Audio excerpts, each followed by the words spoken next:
Yo, Shaka, open up my mic.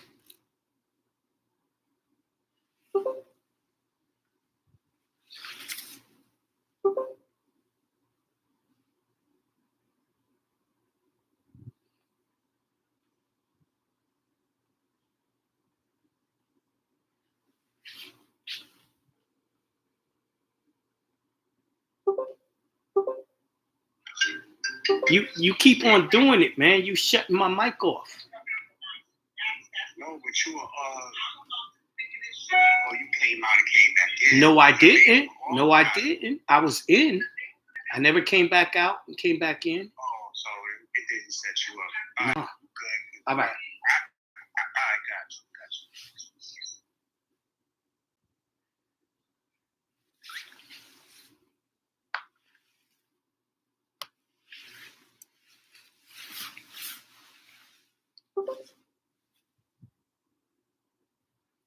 Peace to Yahweh. Peace to Yahweh. How everyone doing tonight? I hope everyone's doing wonderful, magnificent, and great. I know I am. I'm chilling. I didn't feel like putting on no suit or nothing. I just got on my regular clothes from today. You feel me? But anyway, welcome to Consultation Wednesday, where I answer y'all's questions on law. What we're working on learning right now is the habeas corpus. So before I open up the mic and start taking questions, I'm going to go back in and start reading a little more on the rules to the habeas corpus. You know what I mean? It's time for y'all to actually learn how to actually do one instead of just listening to hearsay, trying to copy one that you already seen and all that. You got to be knowing how to do these things. You feel me? All right, so I'm reading Know Your Rights, Georgia State Habeas Corpus Procedure. Now, where I left off, I'm going to start reading. It says, most habeas corpus petitions challenge the constitutionality of criminal conviction or sentence. However, the writ of habeas corpus is also available when a prisoner is unlawfully confined beyond the term of his sentence, or when a prisoner is confined under a sentence longer than permitted by state statute. Habeas corpus is also available for cases involving exorbitantly high bail. If it's not available, however, a vehicle for challenging conditions in confinement. So it just said, yo, if they got you on contempt of court, if they got you for a crazy bond and you can't afford it, you could do habeas corpus and all that. Y'all got to know that. So I'm trying to set y'all up where y'all are going to be talking to the judge all crazy. You're going to be belligerent. So you know he's going to try to hit you with contempt, and you're going to have that habeas corpus ready for him, because I'm about to, make the templates, do the webinar, and get y'all ready for it. Now, a lot of y'all don't even know who to give a habeas corpus to or when to when y'all are trying to use a habeas corpus.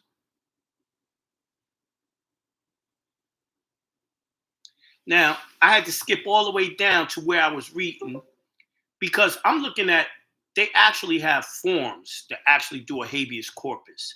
But I want you to be able to do the affidavit because you have more rights using the affidavit than using their forms. I'm even going to have the forms for the federal and the state of Georgia, so it'll be easy for y'all to find it in your state as well. But it says, please note that under OCGA 9-14-45, service of a petition of habeas corpus shall be made upon the person having custody of the petitioner. So if he's sitting in the sheriff's jail, you got to send it to the sheriff. of that county, right? If he's in a state jail, you got to send it to the actual warden of that jail, right? But it says more. If you are being detained under the custody of Georgia Department of Corrections, an additional copy of the petition must be served on the Attorney General of Georgia.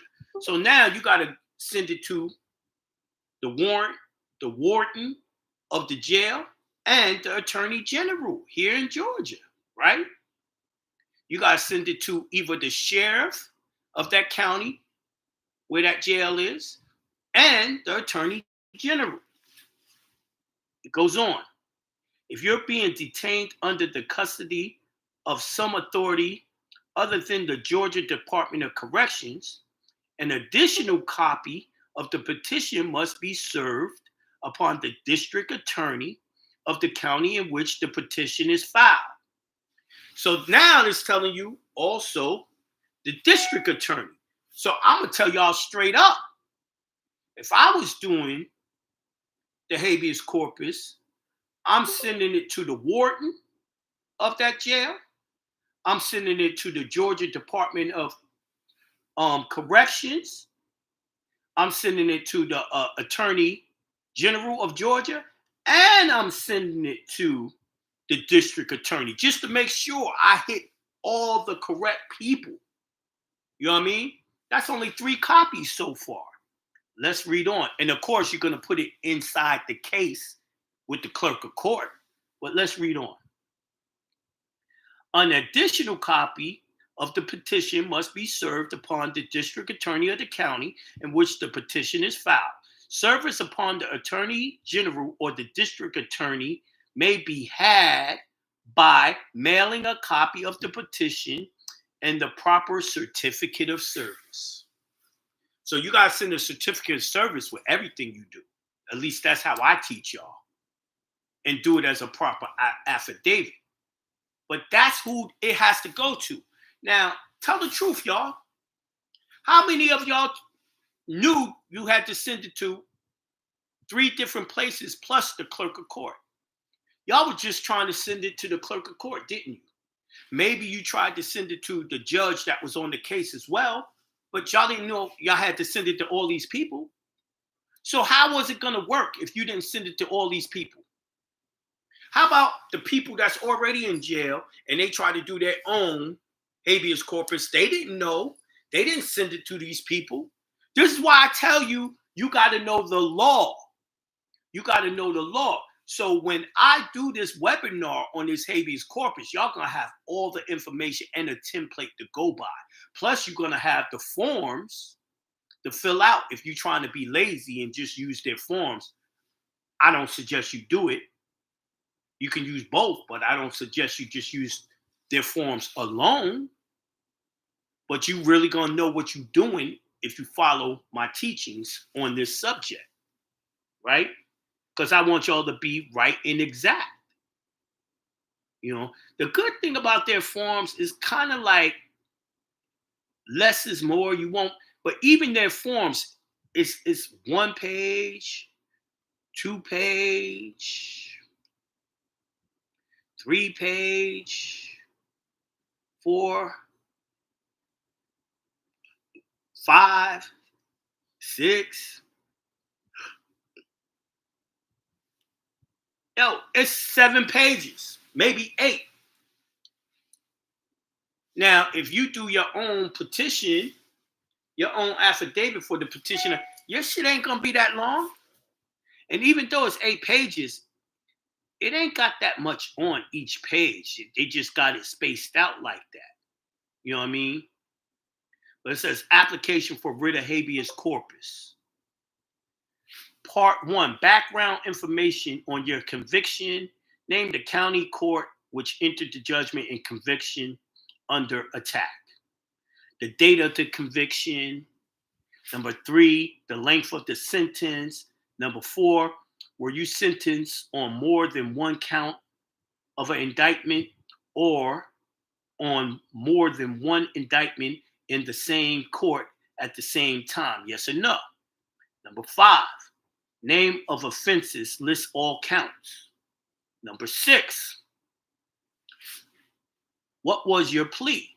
Please check one. Guilty by mentally ill, nolo contendere, not guilty. If you entered a guilty plea to one count or indictment and not a guilty or nolo contendere plea to another count or indictment, give details. Number 7, kind of trial. Please check one. Was it jury or was it judge only? Number 8, did you testify at the trial? Yes or no? Number 9, did you appeal the conviction? Yes or no?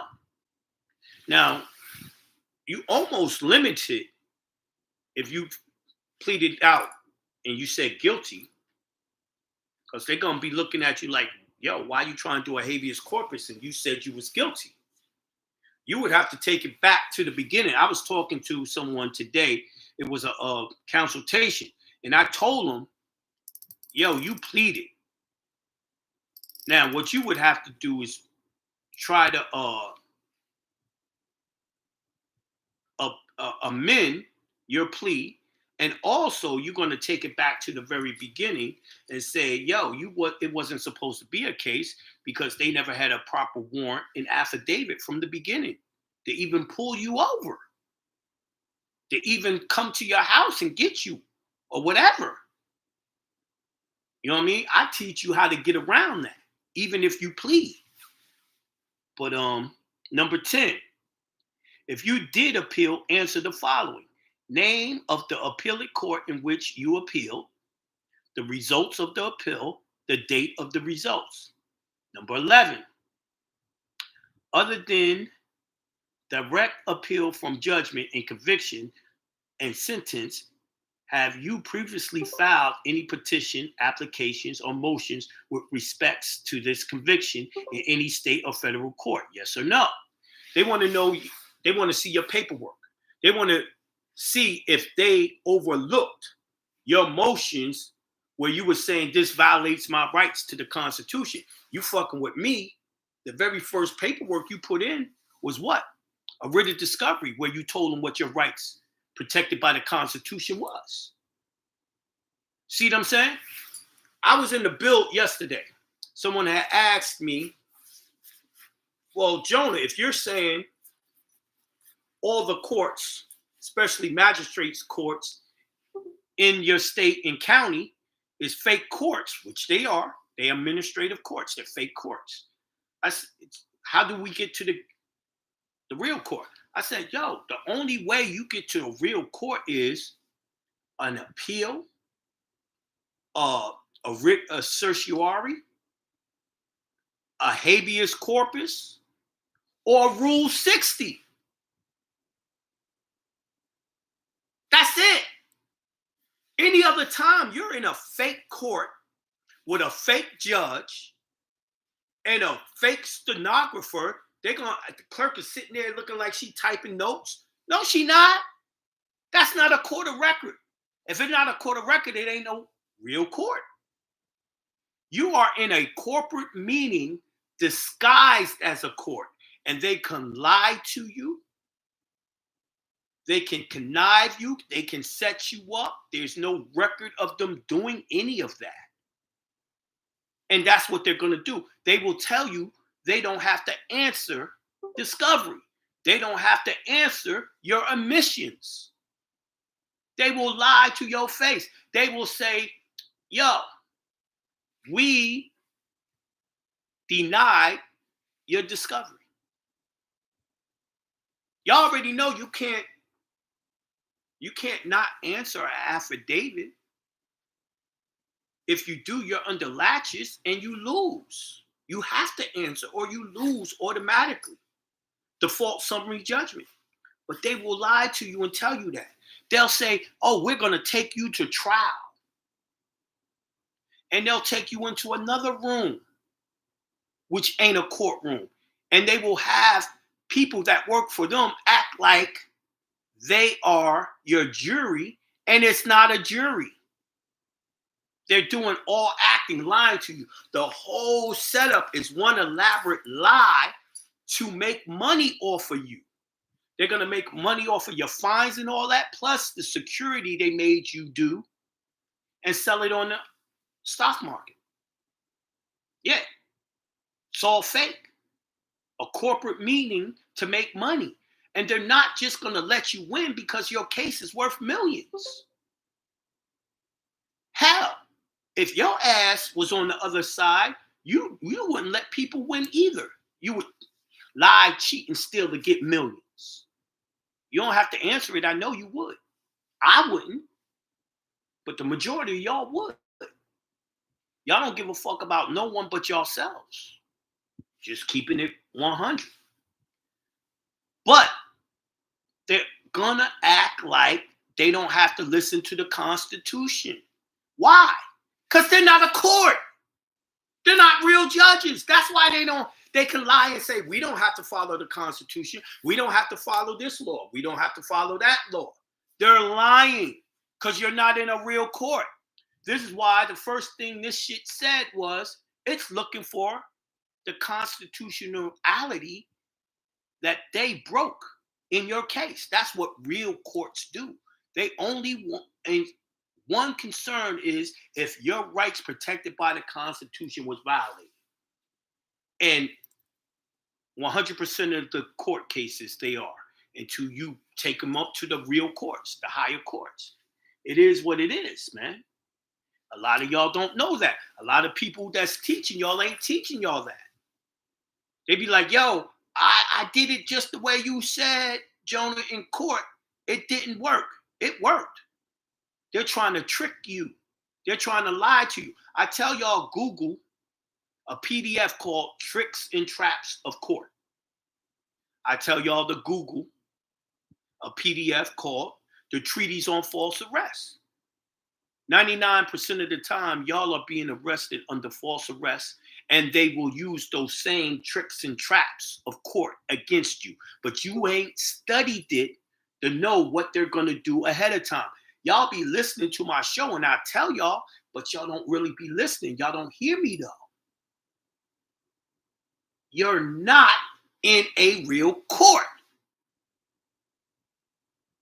You're in a corporate meeting where people are dressed up like a judge. They have someone sitting there looking like it's a clerk, but it's a corporate meeting, a municipal court, a court corporation. And their job is to make it look like you're in court. That's how they make their money.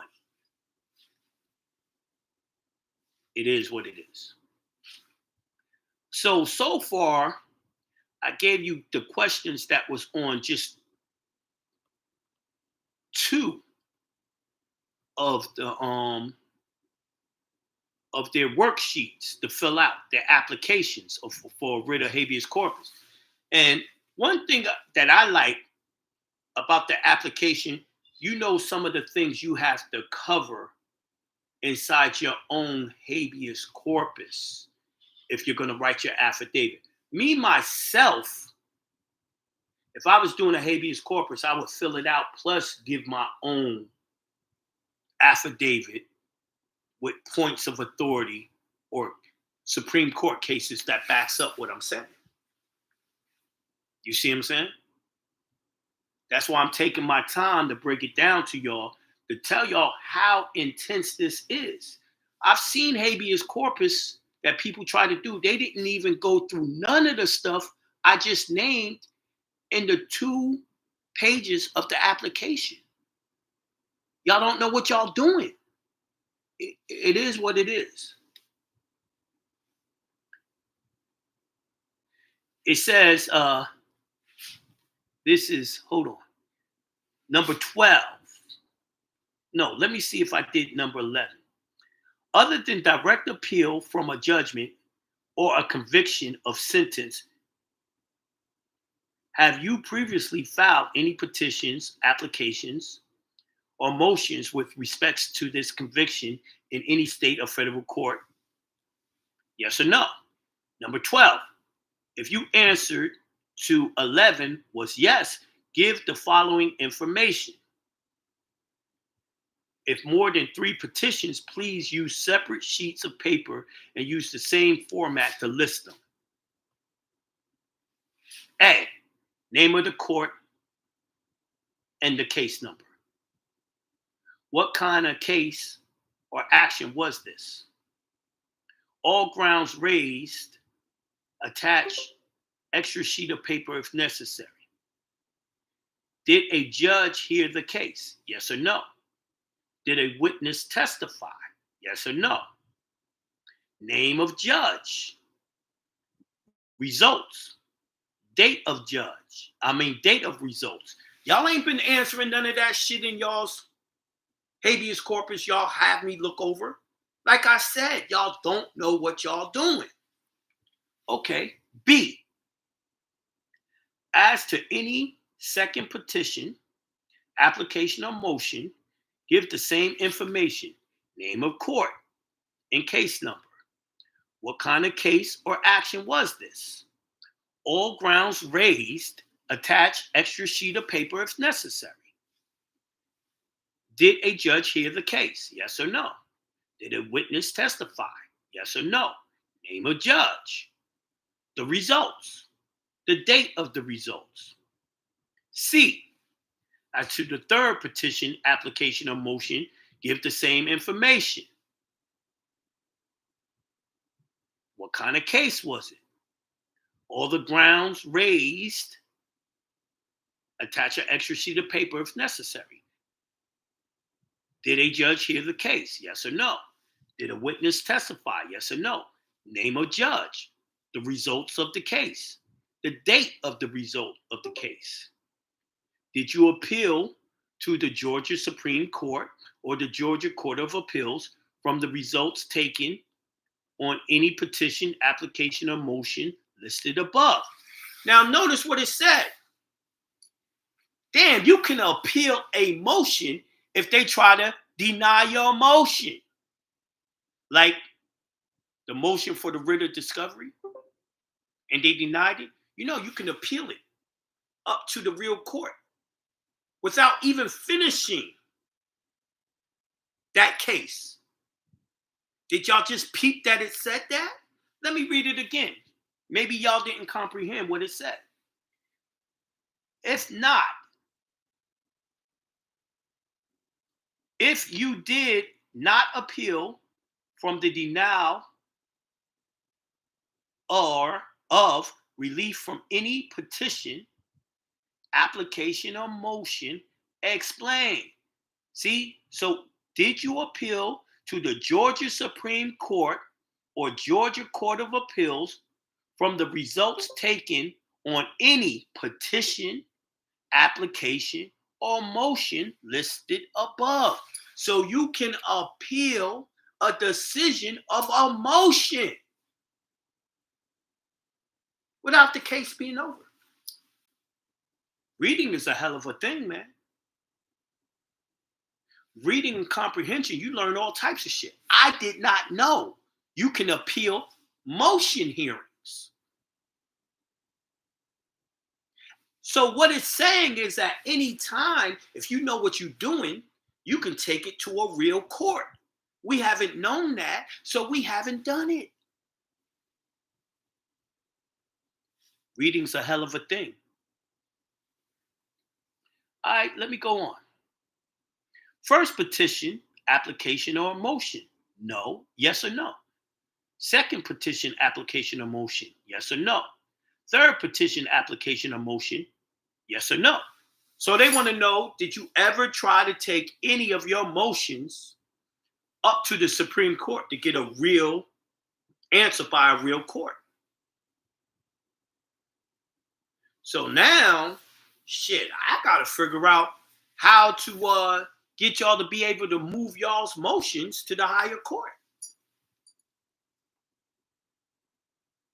Ain't that a bitch? The more I read, the more fucking webinars I'm going to have to do. This shit is eye-opening. At least it is for me. E, if you did not appeal from the denial or relief on any petition, application, or motion, explain briefly why you did not.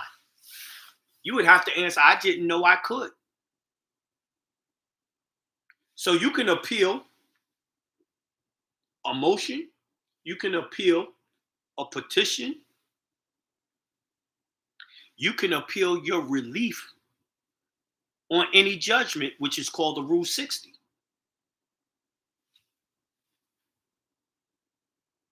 Dum dum dum. You could keep a case going without ever really